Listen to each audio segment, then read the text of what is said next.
Here are the top stories of the news. Peter Obi, Musa Kwankwanso join Nigeria Democratic Congress ahead of 2027 general election. At least 11 persons killed as bandits launch reprisal attacks on casino villages. And on the foreign scene, Iran's military wants U.S. forces not to enter Strait of Hormuz. Good afternoon and welcome to Spring News at 12 on Western Spring Television. I am Femi Ojo. Presidential hopeful Peter Obi and ex-Kano State Governor Musa Kwankwanso have formally joined the Nigeria Democratic Congress, the NDC. Obi, who was the 2023 presidential candidate of the Labour Party, and Kwankwanso, a former presidential candidate of the new Nigeria People's Party (NNPP), received the NDC membership cards amid cheers from supporters shortly after a closed-door meeting with leaders of the party. The two leaders, who defected from the African Democratic Congress (ADC), were welcomed into the party by former Governor of Bayelsa State and national leader of the party, Seriake Dixon. This comes amid ongoing political realignment among opposition figures ahead of the 2027 general elections. Addressing party leaders, members and supporters, Obi, a former governor of Anambra State, called on the federal government not to transfer political crisis to the NDC. While appealing for a free democratic space without federal government interference, Obi appealed to Nigerians and his supporters to do everything possible to join the party.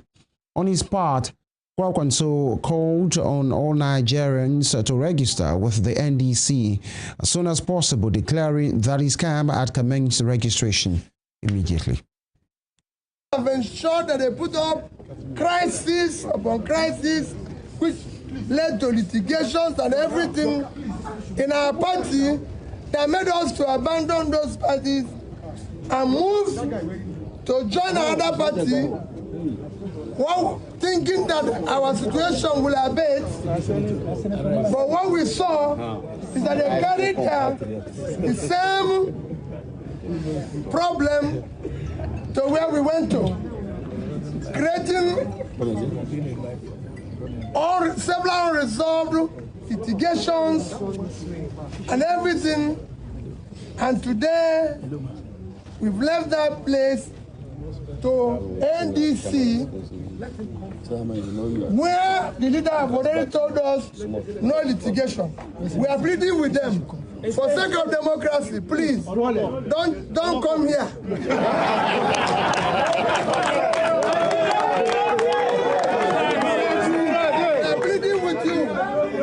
To have peace, we want to build the party. We don't want, please, we don't want cases. We are building with the judiciary. Please end cases in parties so we can face the job of building a new Nigeria that is possible. Yes, with MK. So we can share the job of caring where our country is deteriorating today.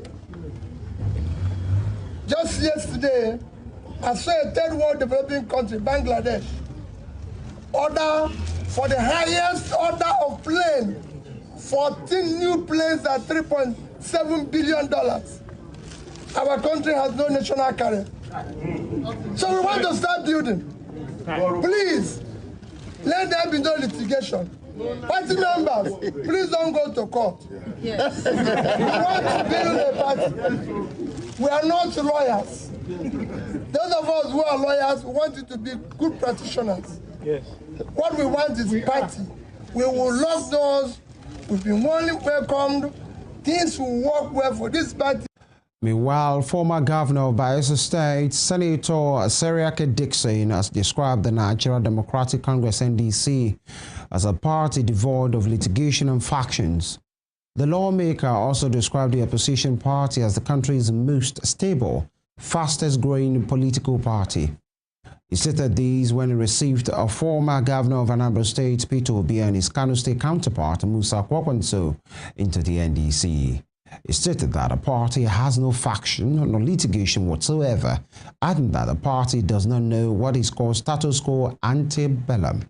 He described Obi and Kwankwanso as very qualified, noting that the party's formalities would be unveiled at the appropriate time. And on behalf of the teeming members of our party, well-meaning Nigerians from all over our country who in the last 5 months have defied all odds and doubts, conquered all doubts, and invested their trust and confidence in the dream and vision of this party. On behalf of all of them, I thank you all and I welcome you all specially to the NDC and to my humble home. I want to, on behalf of all of us in the NDC family, one of the youngest political families in Nigeria, but a family that no doubt is prepared to box above its weight. Yes, sir. I welcome you to Nigeria's fastest developing, fastest growing party. Yes. I welcome you all to Nigeria's most stable political party. I welcome you all to a party that has no faction. Yes, sir. To a party that has no litigation whatsoever.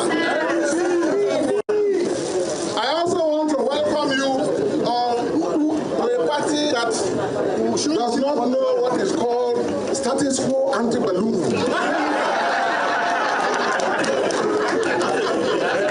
I welcome you all to a party for the Nigerian women and youth. In Bauchi State, the Coordinating Minister of Health and Social Welfare, Ali Party, has announced she will no longer run for the state governorship in 2027 despite repeated calls from supporters urging him to contest. In a 10-minute video message delivered in Hausa and circulating on social media, Party said he reached the decision after deep reflection and wild consultations. Citing national service and his reason, he explained that he still has much to contribute to the nation's development at the national level as well as to the progress of northern Nigeria. Despite stepping aside, Party pledged to remain actively involved in the political process leading to the emergence of a credible candidate and his party's victory. He also urged other aspirants to remain patient and unite behind those who emerge from the primaries, and noting that if he set aside his ambition, others should be able to do the same. Party further stated that he would work towards ensuring the victory of the All Progressives Congress APC in Bauchi State at all levels for the benefit of the people. Now to security, no fewer than 11 persons have been killed following a reprisal attack by bandits on communities in Kankia local government area of Katsina State. The Katsina State Police Command said the attack occurred around 12 p.m. on Sunday afternoon when bandits regrouped and stormed Jakada, Kolo, and Kwagoro villages, fatally shooting 11 persons before police tactical teams remobilized and repelled the assailants. The State Commissioner of Police, CP Ali Umar Fage, condemned the attack and extended condolences to the families of the victims. In a statement on Sunday night, signed by the command spokesman, DSP Abubakar Sadiq, the commissioner described the attack as cowardly and barbaric and ordered an aggressive, intelligence-led manhunt to identify and arrest the perpetrators. He also deployed additional tactical teams to the affected area.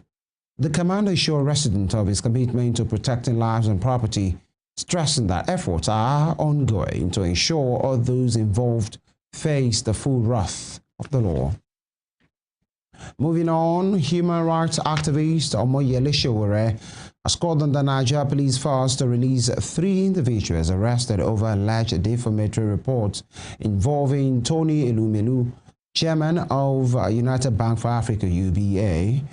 In a Facebook post this morning, Sowore argued that publishing claims about a public figure's marital status does not constitute a criminal offense warranting arrest or detention.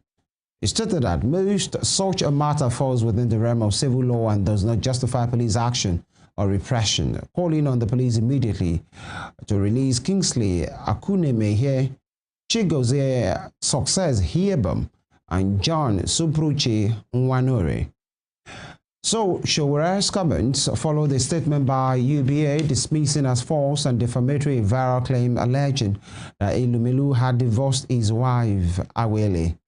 In the statement signed by the bank's group head of brand marketing and corporate communications, Alero Ladipo, the institution described the report as fabricated, reckless, and malicious. The development has sparked a debate over the limits of free speech, defamation laws, and the role of law enforcement in disputes involving online publications. The federal government has commenced arrangements to evacuate its citizens from South Africa, with at least 130 individuals already registered for voluntary repatriation flights amid rising anti-foreigner tensions in the country.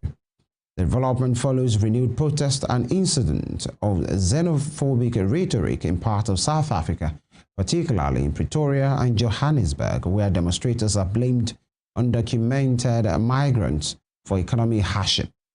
In a statement shared on her X-handle on Sunday, Nigeria's Minister of Foreign Affairs, Bianca Odumegwu-Ojukwu, said that safety of Nigerians abroad remains the government's top priority. Odumegwu-Ojukwu, however, confirmed the deaths of 2 Nigerian nationals in separate incidents involving security personnel. She stated that the deaths are condemnable and unacceptable, adding that Nigeria's High Commission is closely following investigations into the unfortunate incidents and Nigeria demands justice be done in these cases. The minister further disclosed that another demonstration was expected to take place between May 4 and 8, prompting President Bola Tinubu to direct close monitoring of the situation. Nigeria has also summoned South Africa's High Commissioner over the development. You're watching Spring News at 12 on Western Spring Television. We will be right back after this break. Stay with us.